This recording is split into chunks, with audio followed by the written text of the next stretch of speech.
ó ní àwọn àṣà kan tó jẹ́ tiwa. Ara rẹ̀ ni fìlà dídé. Fìlà dídé yìí, ó ní ìtumọ̀ tí a bá dé.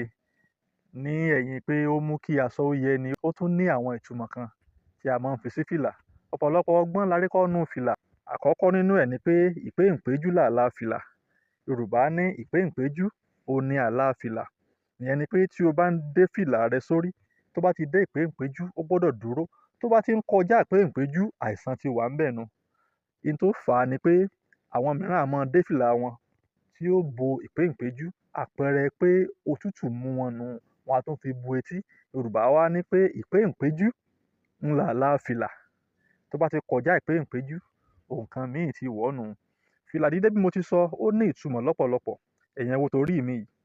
Tí o bá dé fìlà, ẹ rí pé bí oníṣọ̀nà tí à ń pè ní tailor bó ṣe rán fìlà leléyìí. This is how the tailor designed the cap. When he has designed the cap for you, now it is now left to you to put it based on the meaning you are trying to create with your cap. Notice this.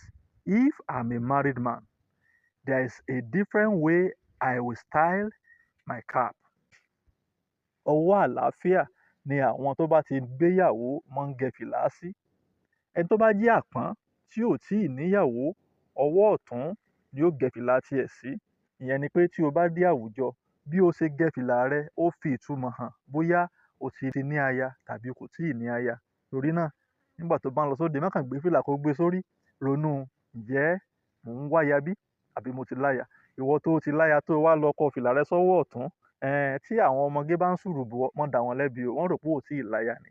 Ìyẹn àwọn ọmọge tó bá mọ ìtumọ̀ àṣà Yorùbá. Àwàdà ni. Ṣùgbọ́n ọgbọ́n tó wà ńbẹ̀ ni pé Yorùbá ní bí wọ́n ti ń ṣe gígẹ fìlà wọn. A máa ń pè ní gígẹ fìlà.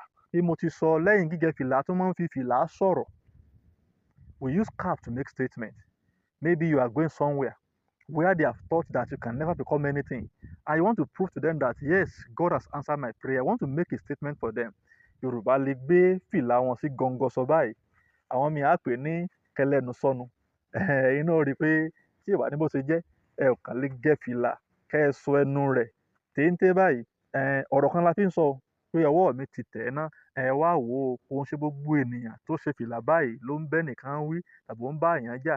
Ṣùgbọ́n ìtumọ̀ rẹ̀ ni pé a lè fi fìlà fi ìgboyà wa hàn. Bẹ́ẹ̀ni, bẹ́ẹ̀ni. Torí náà, ìgbàkígbà tó bá ti ṣeé ṣe, tẹ́ ẹ bá ti wọ aṣọ Yorùbá, tí ẹ sì fẹ́ kí ìmúra yín ó pé, ẹ dákun, ẹ fi fìlà lé.